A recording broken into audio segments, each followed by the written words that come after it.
السلام علیکم ورحمۃ اللہ وبرکاتہ۔ محترم عزیزوں اور دوستو،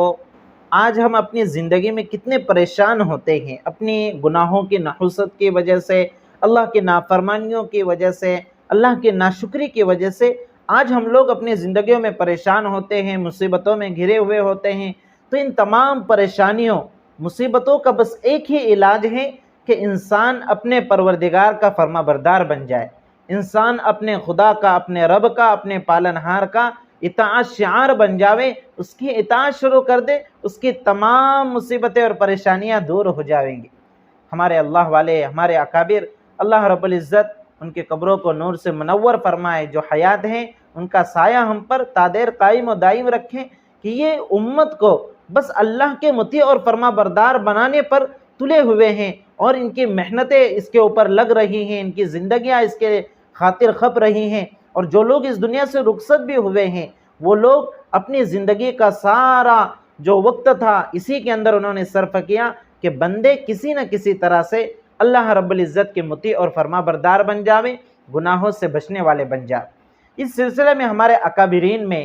جو سب سے بڑا نام جن کا آتا ہے، جو اکابرین کے خلیفہ مانے جاتے ہیں، حضرت حاجی امداد اللہ مہاجر مکی رحمۃ اللہ علیہ نور اللہ مرقدہ، اللہ رب العزت ان کے قبر کو نور سے منور فرمائے۔ حضرت حاجی صاحب نے ایسے اشخاص کو، ایسی شخصیتوں کو تیار کیا، علامہ تھانوی رحمۃ اللہ علیہ جیسی، علامہ قاسم نانوتوی رحمۃ اللہ علیہ جیسی، کہ ان لوگوں نے پھر خلق خدا میں سے ایک کثیر خلق کو مستفیض کیا اور کثیر خلق کو فائدہ پہنچایا، اور صرف اپنی حیاتی ہی میں نہیں بلکہ ایسی تصنیفات، ایسی ملفوظات ان لوگوں نے اپنے بعد بھی چھوڑی کہ لوگ آج تک، اور مجھ جیسے طالب علم آج بھی ان کی کتابوں سے، ان کے ملفوظات سے مستفیض ہو رہے ہیں۔ میرے عزیزوں اور دوستو، انہی حاجی امداد اللہ مہاجر مکی رحمۃ اللہ علیہ کا ایک عمل آج کتاب میں نظر سے گزرا، سوچا کہ میں آپ لوگوں کے ساتھ بھی اس کو شیئر کروں تاکہ آپ کا بھی فائدہ ہو۔ یہ عمل بڑا ہی آسان عمل ہے اور بڑا ہی مجرب عمل ہے، اور جیسا کہ یہ عمل حضرت حاجی امداد اللہ مہاجر مکی رحمۃ اللہ علیہ سے منقول ہے، تو آپ اس سے اس عمل کی اہمیت کا اندازہ لگا سکتے ہیں۔ تو جو شخص بھی پریشان حال ہیں، مصیبت میں گھرا ہوا ہے، یا کسی ٹینشن میں ہے،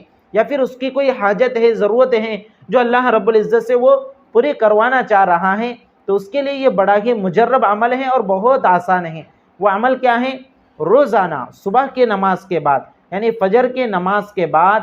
341 مرتبہ حسبنا اللہ و نعم الوکیل، نعم المولا و نعم النصیر، حسبنا اللہ و نعم الوکیل، نعم المولا و نعم النصیر۔ تو روزانہ فجر کی نماز کے بعد یہ مختصر سی دعا آپ کو 341 مرتبہ پڑھنا ہے، اللہ رب العزت سے پھر دعائیں کرنا ہے۔ یقین جانیے اس عمل میں اللہ نے ایسی تاثیر رکھی ہے کہ اللہ رب العزت اس عمل کے برکت سے آپ کی پریشانی کو، مصیبت کو دور کر دیں گے، اور آپ کی حاجت کو اللہ رب العزت اپنے خزانہ غیب سے اس کو پورا کر دیں گے۔ اب اللہ کی حاجت کو پورا کرنے کے اور دعا کی قبولیت کے الگ الگ طریقے ہوتے ہیں، اس لیے میں آپ سے یہ تو نہیں کہہ سکتا اور یہ دعویٰ نہیں کر سکتا کہ جو آپ مانگیں گے بس وہی مل جائے گا، اس لیے کہ اللہ کی حکمتوں کو کون جان سکتا ہے۔ اللہ رب العزت کبھی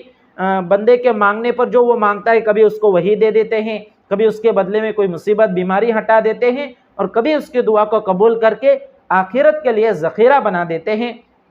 تو اس لیے اگر آپ پریشان ہیں یا پھر آپ کی کوئی حاجت ہے، کوئی کام اٹکا ہوا ہے، تو آپ یہ چھوٹا سا عمل کر لیں۔ روزانہ فجر کی نماز کے بعد 341 مرتبہ حسبنا اللہ و نعم الوکیل، نعم المولا و نعم النصیر پڑھ کر آپ دعا کر لیا کیجئے، اور اللہ سے امید رکھے کہ اللہ رب العزت اس عمل کی برکت سے، جو کہ یہ عمل بھی ایک اللہ رب العزت ہی کا نام جس کے اندر ہیں، اور حسبنا اللہ و نعم الوکیل، نعم المولا و نعم النصیر، یہ بڑی پر اثر دعا بھی ہیں۔ اس لیے اس دعا کے اندر اللہ نے ایسی تاثیر رکھی ہے کہ اللہ اس کی برکت سے آپ کے کام کو پورا کر دیں گا، آپ کی پریشانی مصیبت کو ختم کر دیں گا۔ اللہ سے ایسی امید بھی رکھے اور اللہ سے دعا بھی کرے، انشاءاللہ آپ اپنی دعا کے اندر، آپ اپنے کام میں ضرور کامیاب ہوں گے۔ اور آپ کو اگر اس سے فائدہ ہو تو آپ دوسروں کے ساتھ بھی اس کو شیئر کیجئے تاکہ ہمارے دیگر دینی بھائی بہنوں کا بھی اس سے فائدہ ہو۔ السلام علیکم ورحمۃ اللہ وبرکاتہ۔